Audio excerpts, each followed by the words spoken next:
আমি ৰাষ্ট্ৰীয় ৰংঘৰ নাট উৎসৱ পালন কৰি আহিছোঁ। যোৱাবাৰ আপোনালোকে জানে উৰুগুৱেৰ পৰা এটা নাট্য দলে আমাৰ এই নাটকত অংশগ্ৰহণ কৰিছিল।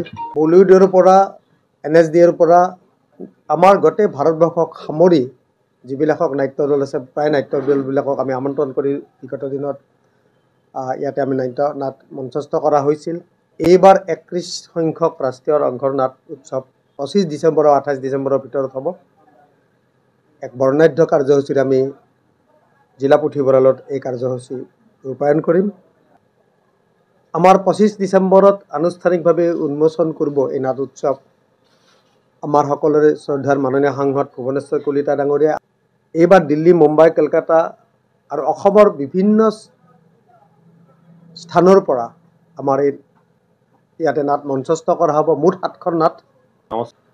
25 তাৰিখে আমাৰ এখন নাটক থাকিব আৰু নাটখন বা গুৱাহাটীৰ পাকিজা বেগমৰ পৰিচালনাত মেনকা। 26 তাৰিখে আমাৰ দুখন নাটক থাকিব। 26 তাৰিখে প্ৰথমখন নাটক হ'ল নগাঁৱৰ ৰঘুনাথ আৰু নাটখন পৰিচালনা কৰিব বিদ্যুৎ কুমাৰ নাথে। আৰু দ্বিতীয়খন নাটক হ'ল দেৰগাঁৱৰ মাউৰত নোযোৱা কেইটাৰ কাহিনী আৰু এই নাটখনৰ পৰিচালনা কৰিব সপনজ্যোতি ঠাকুৰে। 27 তাৰিখে দুখন নাটক আছে আমাৰ। প্ৰথম নাটক গুৱাহাটীৰ ৰণহাং চৌধুৰীৰ পৰিচালনাত কমফৰ্ট ওমেন আৰু দ্বিতীয় নাটক হ'ল কলকাতাৰ কল্পনা বৰুৱাৰ পৰিচালনাত আত্মবধ। শেষৰ দিনা অৰ্থাৎ 28 তাৰিখে 28 ডিচেম্বৰত আমাৰ দুখন নাটক আছে। প্ৰথম নাটক মুম্বাইৰ নাটখন হ'ল জিনা ইচিকা নাম হাই আৰু আপোনালোকক জনাবলৈ পাই আমি ভাল পাম এইখন নাটকত অভিনয় কৰিব হিন্দী বোলছবি জগতৰ জনপ্ৰিয় অভিনেতা ৰাজেন্দ্ৰ গুপ্তা আৰু হিমানী শিৱপুৰে আৰু নাটখনৰ পৰিচালক হ'ল সুৰেশ ভৰদ্বাজ।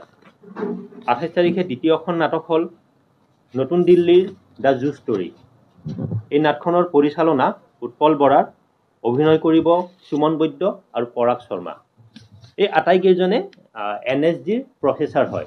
তেওঁলোকে এটা নিজা নাট্য অনুষ্ঠানৰ নামত এই নাট পৰিৱেশন কৰিব। এই 7খন নাটক আমাৰ এইবাৰ নাট উৎসৱত অংশগ্ৰহণ কৰিব।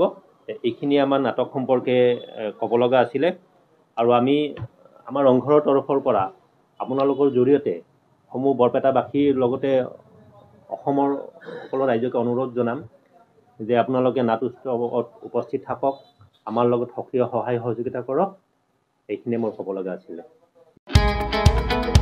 মহানগৰীত উৎকৃষ্ট হোটেল দ্য ভিলা, আদৰ্শপুৰ বাৰ্লিন নম্বৰ 1। কাহিলীপাৰা সৰ্বশিক্ষা অভিযানৰ কাৰ্যালয়ৰ কাষতে হোটেল দ্য ভিলাত আছে উৎকৃষ্ট মানৰ সা সুবিধা,